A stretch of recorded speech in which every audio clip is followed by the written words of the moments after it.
to me. I've been waiting to talk to y'all. You all listen to me, y'all. Sounding like my father. I've been waiting to talk to you about biofeedback. I didn't know anything about biofeedback until about 2 weeks ago. Our CEO, Christine Smith, turned me on to this when I told her I want to talk about chronic pain. And I've just been fascinated by this.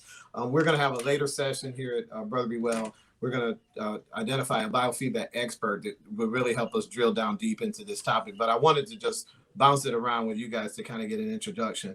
Let's talk about biofeedback. I'm told it's one of the more effective treatments for chronic pain. Tell me how it works. Chronic pain as well as some chronic, some pretty intense mental health conditions as well. Talk to me about biofeedback. How does it work? Carter, what do you know about it? Yeah, well, I'm not going to know as much as the expert you're going to bring on, so I want to make that very clear. All right. But from my experience, biofeedback is a way to mesh the two in real time.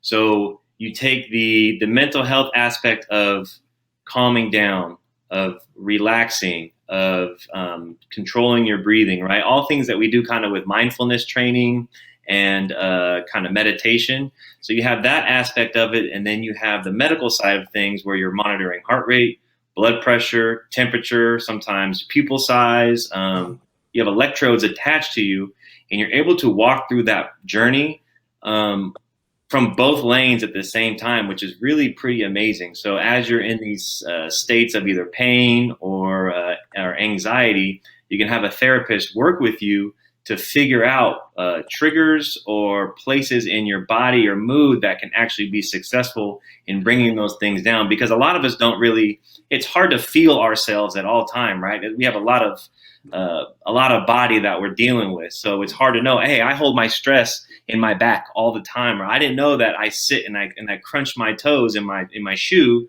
leading to this foot problem. And biofeedback can help us tap into our bodies a lot better.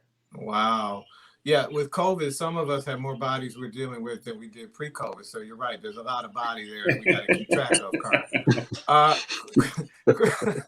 Kristen, what do you have to add to that, Kristen? What do you have to add to that? I think it's fascinating, I have to tell you, because you're absolutely right. When I was reading about it, we don't always know. It's amazing to me when you even talk, Carter, about those electrodes and sensors. To think that mood can have these immediate physiological manifestations through our body is just really fascinating to me. Christian, what do you have to add to this? Yeah, I just want to dovetail. Both really have been shown to help in reducing a wide range of chronic pain conditions, and there's different types of feedback. There's a peripheral biofeedback, which involves really measuring a person's muscle tension, as was mentioned earlier, the hand temperature, the blood flow, things of that sort. A good example is when someone gets nervous, right? They turn flush red. That's a biological response to a psychological thought or cognition, right? So a person can gain really voluntary control over these measures by combining like relaxation techniques and meditation, things of that sort. Neurofeedback also is another subcategory within biofeedback. And again, the expert will probably talk more about this. It's known as neurotherapy, which involves the EEG biofeedback, where it's more about brain waves. So you have the physical, you're measuring the blood, and you're measuring the heart rate. And you have another component, right, where you're looking at the brain waves to EEG, which measures the electrical activity of the brain. This is more complex because it involves more unconscious learning, which can be achieved by rewarding the brain with audio-visual feedback. So the only thing about this, unfortunately, is a lot of these, just through my experience working in the clinics, is that a lot of the insurance companies don't cover this type of service. Oh, wow. And a lot of the managed care plans may not cover it as well. So it may have to come out of pocket for a lot of patients, but it is shown to be effective. Wait, I can't wait to get into it, and we are going to dig deep into this. So if you like anything that you hear or you're intrigued by it, come back to Brother Be Well. We're going to be talking about this a little bit more, but one more biofeedback question as long as we're here. And there may not be a cookie cutter answer to this one either, but is there an ideal biofeedback candidate, or can anyone benefit potentially from anyone who's suffering from chronic pain or a mental health condition? Could they potentially benefit from a biofeedback session or two? I think the data shows that anyone is going to benefit. It's definitely a proven methodology and has success.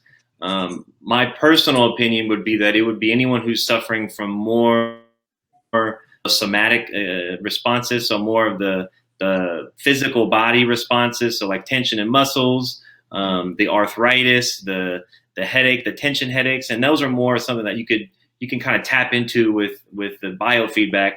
Going into an EEG reading and getting into the chemical receptors and the serotonin release, I believe that's a lot more difficult, and that would take a lot more intense therapy to be able to tap in there.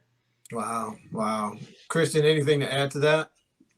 Yeah, I think you covered it well. I think, really, pretty much any condition that really, it's hard really to pinpoint where the nucleus and where the genesis of it really comes from. Another study that's been worked on is how the efficacy of how this treatment is provided on ADHD patients, and basically how to work out some of those somatic symptoms that come through the inattentive desires and some of the behaviors in that sense with youth. So there's new responses, and there's new research coming out that shows that, it's being more effective in other areas, especially within the youth.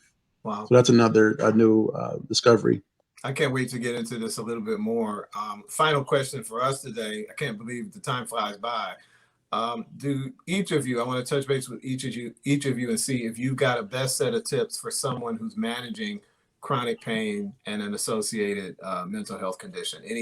Any set of tips or takeaways you can give to anyone watching today?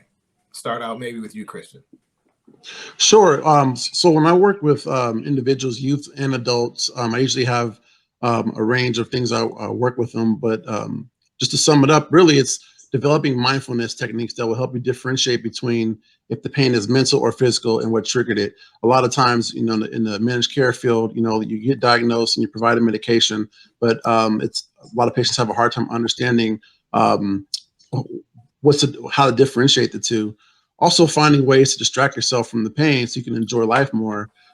Studies show that when you focus on pain, it makes the pain worse. So finding things that you enjoy, like getting outside and doing activities.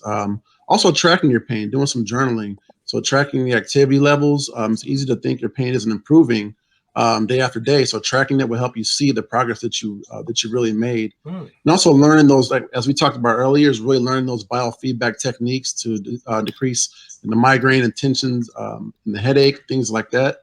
Learning your body so you know what actions and thoughts and beliefs cause more pain. And also a well-balanced diet, that's really important.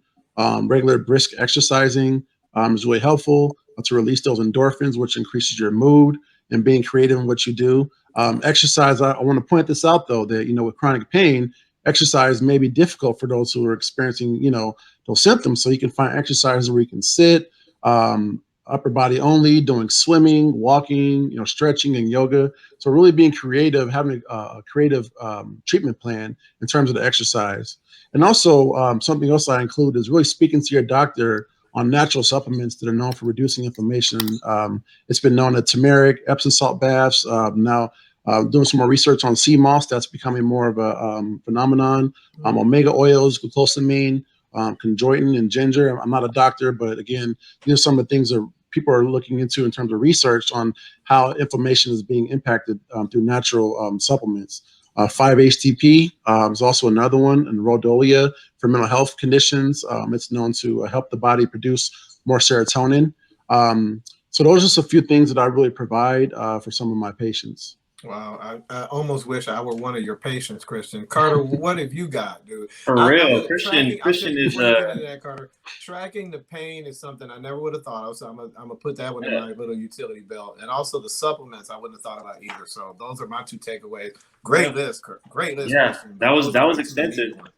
I mean, he hit most of them. I would say just not blaming yourself for chronic pain, right? It's not something that defines you. It's a piece of you, but it's not all of you. I think when you get stuck in that cyclical cycle, it does feel like it's all encompassing. And when it affects your activity, it affects your day to day, I think it's hard to get out from behind it. And just acknowledging that it is a part of you and not all of you, and that it's not your fault. It's not for you to blame, but it is for you to deal with, and lean on your professionals and people in your support system to help you through it. Love it. Love it. Great way to summarize this conversation, Carter. So can't thank the two of you enough. Christian Jacobs, marriage and family therapist. Thank you, sir, for joining us again. And I'll be back on the phone with you. And thank you, Carter Todd, president, registered nurse, and president of the Capital City Black Nurses Association, ccbna.org. Always a pleasure to talk to you, gentlemen. Thanks, Michael. Thank you very much. Want to encourage you to check out that CCBNA website if you want to check out more of what the Capital City Black Nurses Association is all about. Also want to encourage you to check out our website, brotherbewell.com. If you've heard or seen anything that has been of interest today and you want to hear more about the organization, go to brotherbewell.com. You can check out our free magazine. You can subscribe to it. And again, it's a free subscription, all of that at brotherbewell.com. Until next time, my name again, Michael P. Coleman, content director for Brother Be Well. And I want to encourage you, till I see you again anyway, take good care of yourself. And while you're at it, take good care of somebody else. Bye-bye.